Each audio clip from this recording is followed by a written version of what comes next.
Have you ever realized that your life is just someone else's twisted experiment? I thought I was in control, until one perfect passenger stepped into my car and flipped my reality upside down. He knew everything about me before I even spoke a word. And the worst part? I didn't even notice when I became his pawn. But let's start from the moment everything went straight to hell. Here's a detailed, dynamic, and engaging rewrite of Part 1, fully aligned with YouTube policies while keeping that sharp, sarcastic, and youth-driven American style intact. You ever play Russian roulette but with people? Yeah, that's basically what being a taxi driver feels like. Every time I pick up a passenger, I'm rolling the dice. Could be a chill tourist. Could be a dude who had one too many tequila shots and is now reenacting his breakup in the back seat. Or, if my luck is really bad, someone who smells like regret and last week's takeout. I've seen it all, but nothing, and I mean nothing, could have prepared me for this night. The setup, Chicago at night, a full-on circus. Neon lights reflecting off wet pavement. People yelling in the streets, sirens wailing in the background like some kind of urban soundtrack. I was on my last nerve, running on fumes, both in my tank and my patience. My back was stiff from sitting too long, my seat was permanently molded to my body, and if I heard another group of influencers scream, "Let's take a selfie!" I was going to turn this cab into a roller coaster with sudden braking techniques. I checked my phone. New ride request. Pickup. Downtown bar. Drop-off. Some fancy neighborhood looked easy enough.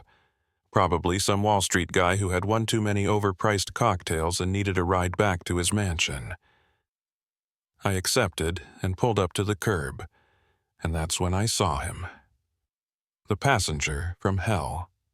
The guy stood there, casually scrolling on his phone. Mid-40s. Strong build.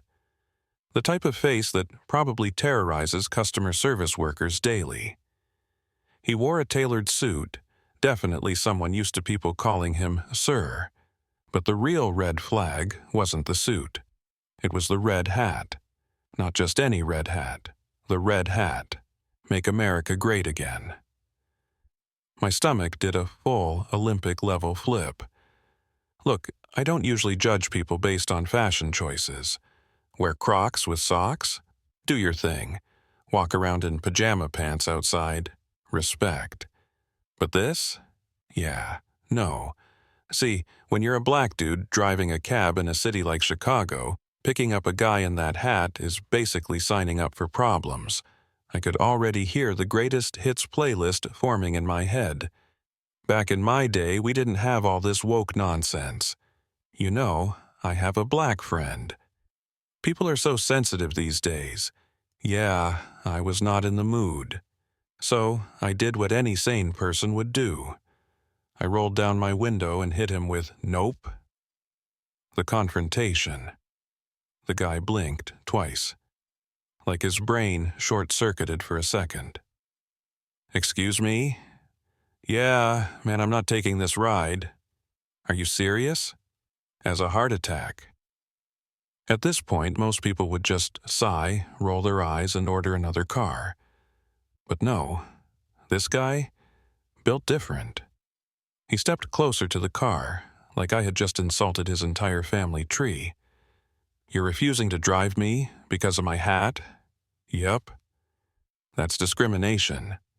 I snorted. "Oh, so now you care about discrimination." His jaw tightened. I could tell this guy wasn't used to hearing no. "Do you even know who I am?" Ah, here we go. The classic "do you know who I am" card. Like I was supposed to drop everything, gasp dramatically and beg for forgiveness. I shrugged. Nope, don't care either. The bombshell. At this point, I figured he'd either call customer service or just angrily tweet about it later. But no. He did something worse. He walked up to the passenger door and opened it. My brain malfunctioned. "Hey," I snapped. "What do you think you're doing?" He leaned inside, flashing this smug, self-satisfied grin that immediately made my blood pressure skyrocket. "Well, if you won't take me as a passenger, maybe you'll talk to me as the owner of this car." My entire system crashed. "What?" He patted the dashboard like it was his pet dog. "This taxi, it's mine. I own the company that rents these cars out to drivers like you."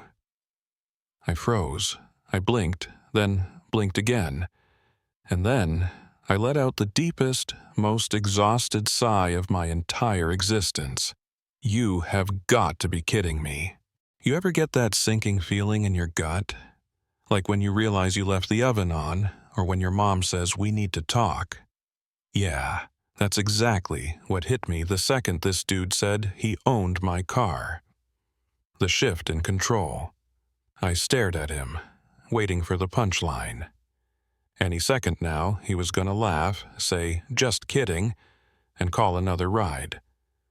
But no, this guy was dead serious.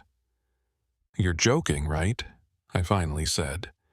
He smiled, that rich guy, I own everything smile that immediately made me want to drive this car into the lake. "No joke, buddy.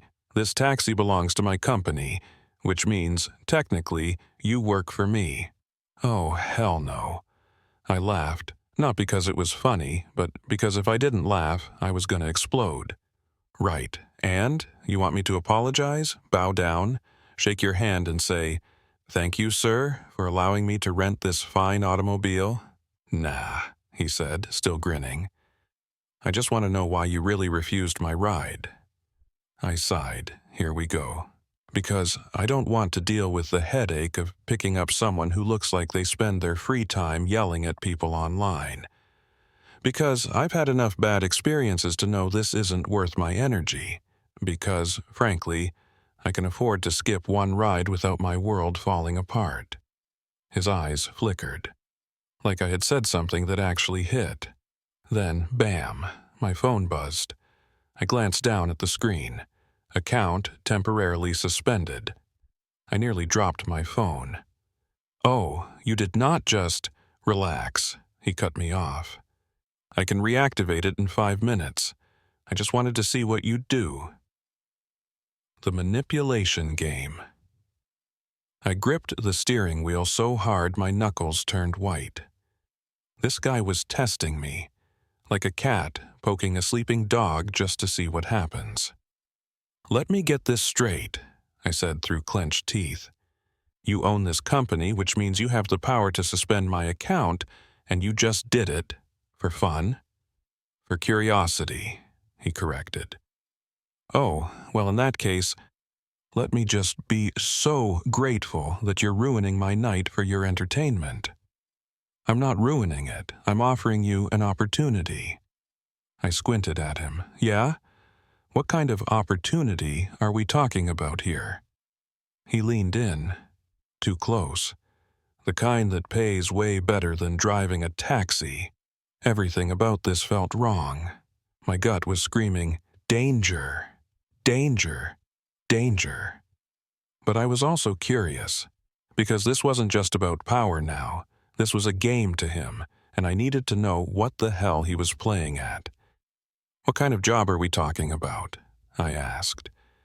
His smile widened. "Let's just say I move things, and I need drivers who don't ask questions." I frowned. "Oh no, I'm talking about moving things, that's it." "Yeah, no." I shook my head. "Not interested. Find someone else." He didn't look surprised. If anything, he looked amused. "That's fair.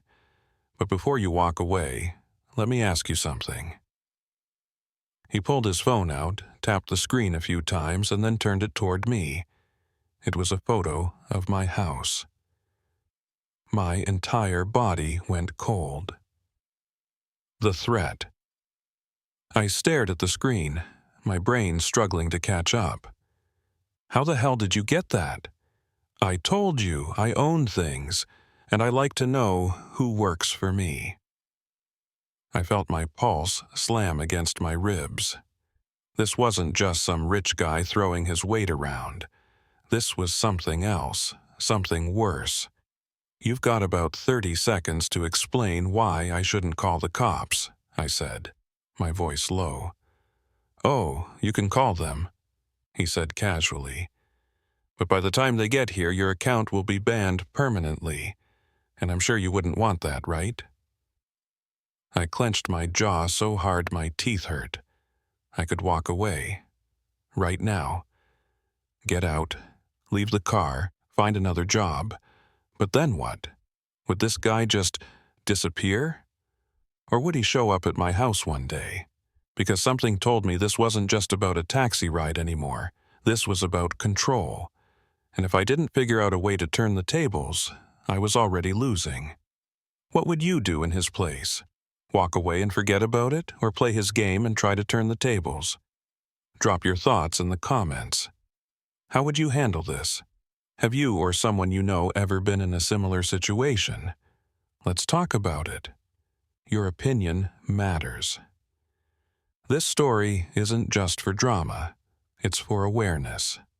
We're talking about power, manipulation, and the lines that should never be crossed. This isn't just fiction. It's a reflection of real-world issues. The more we discuss them, the closer we get to real change. If this story hit you, drop a like and subscribe so you don't miss what happens next. Together, we can make the world a little better.